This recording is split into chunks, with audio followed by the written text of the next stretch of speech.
बात 10 मई 1857 की है कि जब अंग्रेज़ों के खिलाफ मेरठ की क्रांति भूमि से बिगुल बजा था, और ये बिगुल बजाया था धन सिंह कोतवाल जी ने। अब शहीद धन सिंह कोतवाल जी की प्रतिमा का यहाँ पर अनावरण किया गया। तमाम जनप्रतिनिधि यहाँ पर पहुंचे हैं। हमारे साथ ऊर्जा राज्य मंत्री डॉक्टर सोमेंद्र तोमर जी हैं। सोमेंद्र जी, देख रहे हैं कि 10 मई 1857 बात पुरानी हो गई, लेकिन जब भी धन सिंह कोतवाल गुर्जर जी की बात आती है तो ऐसा लगता है कि इतिहास के पन्ने पलट जाते हैं कि आज़ादी शायद अभी कुछ वक्त पहले ही मिली है।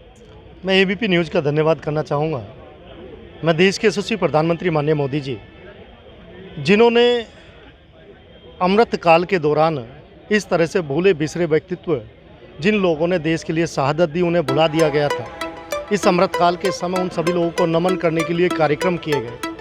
मैं उत्तर प्रदेश के मुख्यमंत्री पूज्य योगी आदित्यनाथ जी का धन्यवाद करना चाहूँगा कि 2017 में सरकार बनने के बाद जिस कोतवाली के कोतवाल अमर शहीद धन सिंह कोतवाल गुर्जर जी थे, उन्हीं की याद में वहाँ प्रतिमा लगाई गई। और हम लोगों के निवेदन पर जो पुलिस ट्रेनिंग स्कूल मेरठ के अंदर है, उसका नाम अमर शहीद कोतवाल धन सिंह गुर्जर के नाम पर रखा गया और वहाँ पर प्रतिमा लगाई गई।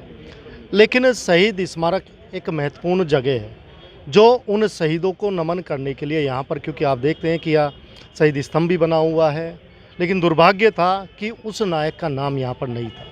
तो मैंने पूज्य योगी आदित्यनाथ जी से निवेदन किया कि महाराज जी, जिनके नेतृत्व में ये आंदोलन हुआ, ये क्रांति हुई, पूरा का पूरा गांव जला दिया गया, लेकिन इतिहास के पन्नों में उन्हें मिटा दिया गया। मैं धन्यवाद करूंगा महाराज जी का कि उन्होंने कहा कि अमर शहीद धन सिंह कोतवाल का व्यक्तित्व साधारण नहीं था। वो कोतवाली, उस समय की कोतवाली आप देहरादून से लेकर लैंसडाउन तक मेरठ से लगी हुई थी। ऐसे कोतवाल के लिए क्योंकि हम चाहते हैं कि एक अच्छी प्रतिमा वहाँ पर लगे, और वही काम आज माननीय मुख्यमंत्री जी के आशीर्वाद से हुआ है। मैं हृदय से मुख्यमंत्री जी का धन्यवाद करूंगा, क्योंकि पूज्य योगी आदित्यनाथ जी देश के, प्रदेश के मान सम्मान और स्वाभिमान को बढ़ाने का काम कर रहे हैं। और आप देख सकते हैं कि आज सभी वर्गों में, सभी जाति धर्म के लोग यहाँ पर उपस्थित हुए। ये अमर शहीद धन सिंह कोतवाल जी के प्रति मान सम्मान बढ़ाने के लिए यहाँ पर आए हैं, और एक सच्चे शहीद की शहादत को नमन करने के लिए ये कार्यक्रम रखा है। आपको किसे लगता है कौन लोग इसके लिए जिम्मेदार थे, जो आप कह रहे थे कि भाई कितने बड़े नायक थे लेकिन गुमनामी में थे?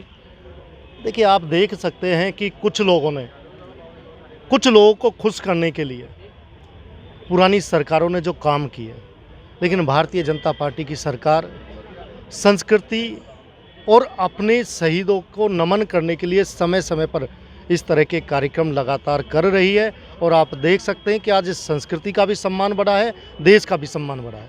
आपको लग रहा है कि जिस तरीके से शहीदों को कह रहे हैं कि भाई एक अमृत काल शुरू हुआ, उसमें तमाम ऐसे गुमनाम शहीद थे जिनके लिए तमाम चीज़ें करी जा रही हैं, प्रतिमाएं उनकी यहाँ पर लगाई जा रही हैं, आपको लग रहा है कि एक बड़ा मैसेज जाएगा कि कहते हैं कि अपने महापुरुषों के बताए रास्ते पर चलने का जो संकल्प लोग लेना चाहते हैं कि जब उनके बारे में सुनेंगे तो आगे बढ़ेंगे? देखिए, जो अपने इतिहास को भूल जाता है वो पीढ़ियाँ कभी आगे नहीं बढ़ती, और हम लोग का इतिहास स्वर्णिम रहा है।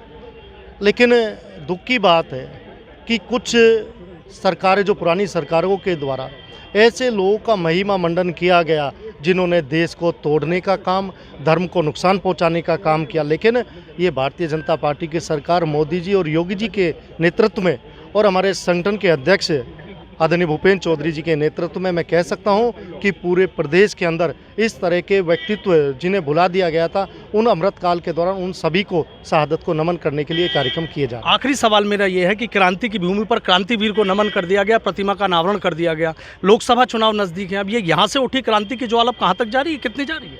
देखिए, मैं ये मानता हूँ कि अपने शहीदों की शहादत को नमन करने के लिए हमें समय समय पर इस तरह के कार्यक्रम करने चाहिए।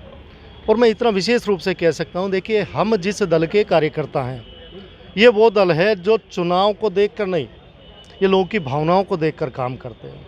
आप देखिए, चुनाव नहीं था पिछले साल, उस समय भी हम लोगों ने लेकिन ट्रेनिंग स्कूल का नाम रखा। और आप देख सकते हैं कि भारतीय जनता पार्टी सिर्फ चुनाव ही नहीं, हर समय देश के मान सम्मान के लिए, प्रदेश के मान सम्मान के लिए, मेरठ के विकास के लिए हम पूरी तरह से संकल्पबद्ध हैं। भावनाओं की बात कर रहा हूँ तो लोगों की भावनाएं क्या हैं लोकसभा चुनाव को लेकर? देखिए, तो आप देखते हैं पूरे देश की भावना मोदी जी के साथ है, पूरे प्रदेश की भावना योगी जी के साथ है, और 80 में से 80 जीतने का संकल्प हमारे प्रदेश अध्यक्ष भूपेंद्र चौधरी जी के द्वारा दिया गया है। हम 80 में से 80 सीटें भारतीय जनता पार्टी को जिताएंगे। बहुत बहुत शुक्रिया। तो देखिए ऊर्जा राज्य मंत्री डॉक्टर सोमेंद्र तोमर हैं और जिस तरीके से कह रहे हैं कि शहीदों को गुमनामी की जो जिंदगी है वो जीनी पड़ रही थी, लेकिन मुख्यमंत्री योगी आदित्यनाथ ने और प्रधानमंत्री ने जिस तरीके से शहीदों की शहादत को याद करने के लिए जगह जगह प्रतिमाएं लगाई हैं, जगह जगह बड़े बड़े संस्थानों के नाम उनके नाम पर रखे हैं, तो कहीं ना कहीं ये बताने के लिए काफ़ी है कि सरकार की सोच क्या है। हालांकि उनका ये भी कहना है कि लोकसभा चुनाव नज़दीक है और क्रांति धरा से जो क्रांति उठी है वो कहीं ना कहीं 80 सीटों का जो सपना है वो पूरा करेगी। Sanuj Sharma, ABP news, Meerut.